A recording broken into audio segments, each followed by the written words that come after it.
여러분들은 지금 세계적인 물류 및 금융 비즈니스의 중심지 싱가포르 한 도심을 보고 있습니다. 이 싱가포르는요, 아테네 이후 가장 놀라운 도시 국가라는 평가를 받고 있습니다. 여러분, 우리나라 1인당 GDP가 얼마인 줄 혹시 아십니까? 33,000달러를 작년에 돌파했습니다. 그런데 이 싱가포르의 1인당 GDP는 어마어마합니다. 7만 달러가 넘습니다. 그러니까 우리나라의 약 2배 이상이 되겠죠. 그러니까 엄청난 강대국이자 그러니까 선진국에서도 최상위권에 속한다고 알려져 있습니다. 아테네는 고대 도시국가 중에서 가장 강한 도시국가인데요. 현대에서 볼 수 있는 가장 놀라운 도시국가는 싱가포르라고 할 수가 있겠습니다. 오늘의 주제는 강제로 독립당한 다민족 국가 싱가포르의 성공 신화입니다. 강한 나라, 강소국가 싱가포르죠. 그 싱가포르의 랜드마크가 여기에 있습니다. 마리나 베이 샌즈 호텔을 여러분이 보고 계시는데요. 이 호텔은 바다를 메워서 세워 올린 건축물입니다. 꼭대기에 인피니티 풀이 굉장히 유명한 걸로 알려져 있는데요.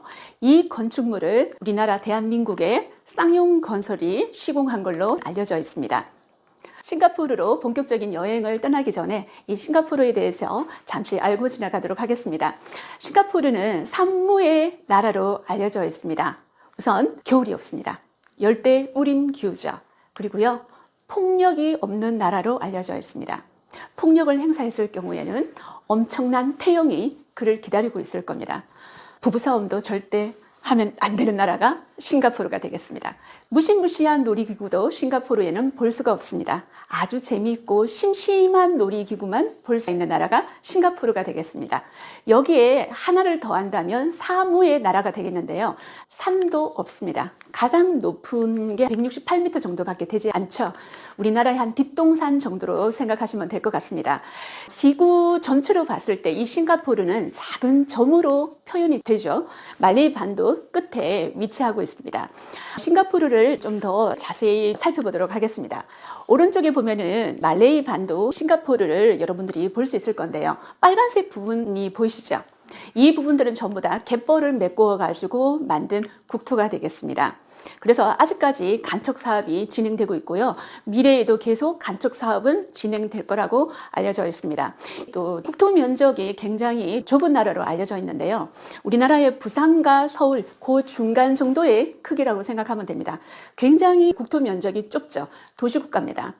하나의 도시가 하나의 국가를 이루고 있다고 말씀드릴 수가 있겠습니다. 그리고 인구는 560만 정도로 알려져 있는데요. 이 작은 나라 싱가포르가 동남아 최고의 부국이 되겠습니다. 여러분들은 지금 세계적인 물류 및 금융 비즈니스의 중심지 싱가포르 한 도심을 보고 있습니다.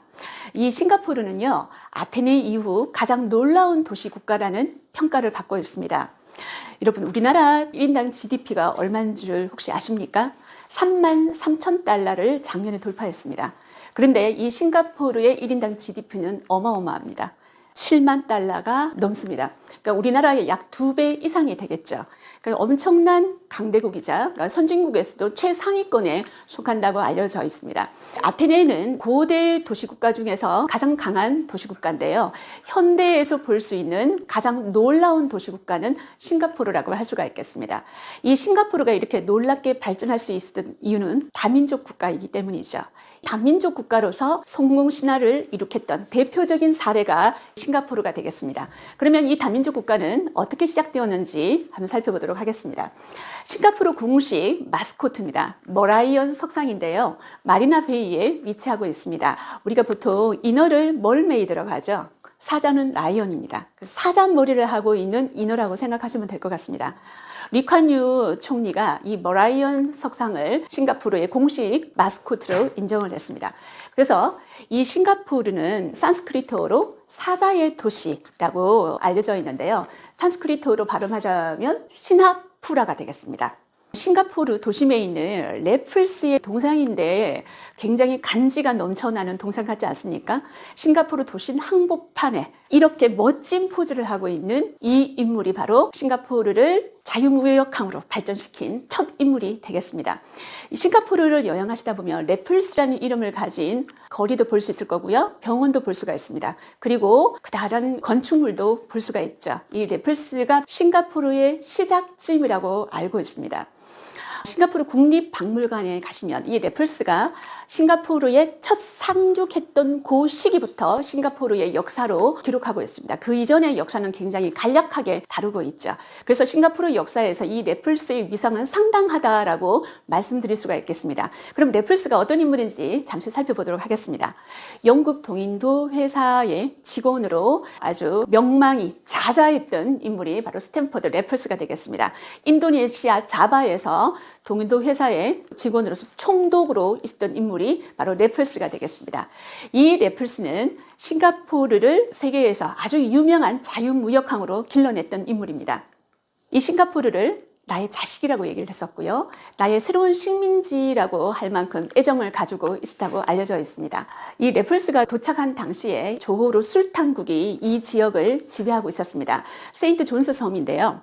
레플스는 조호르 술탄국의 술탄에게 돈을 주고 이 지역을 무역기지로 개발하겠다라는 약속을 받아냈습니다.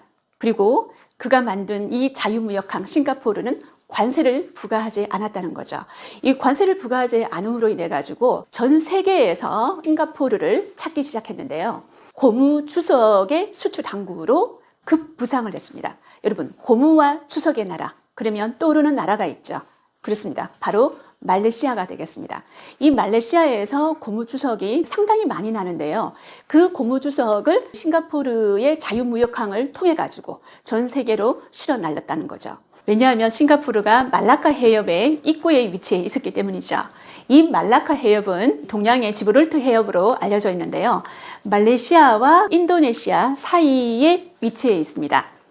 그리고 이 말라카 해협으로 수많은 배들이 지나감으로 인해 가지고 싱가포르의 일자리가 굉장히 많아지겠죠.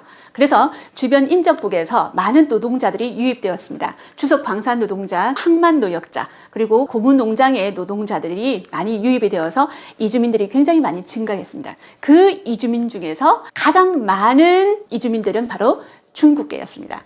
이 중국계 저임금 단순 노동자를 우리는 쿨리라고 하는데요. 싱가포르 발전에 큰 역할을 합니다. 이 쿨리가 자유무역항에 정착함으로 인해서 중국계 화교들이 더욱더 많이 유입이 되었다는 거죠. 싱가포르의 총독 레플스는 자신의 휘하 잭슨 장군을 통해서 전체 도시 계획을 꾸몄는데요. 가장 중요한 목적은 바로 내부 통제와 질서 유지가 되겠습니다. 싱가포르에 유입된 민족이 너무나 다양했기 때문에 그 민족들 간에 다툼이 생길 수가 있습니다. 그 다툼을 미연에 방지하고자 이렇게 도시계획을 만들었는데요. 이 싱가포르 강을 기준으로 해서 왼쪽에는 인도계와 중국계 화교들이 거주하고 있겠고요. 오른쪽에는 말레이계, 아랍계, 유럽인들이 거주하는 지역이 따로 위치해 있었습니다. 싱가포르는 어떻게 쫓겨나게 되었을까요?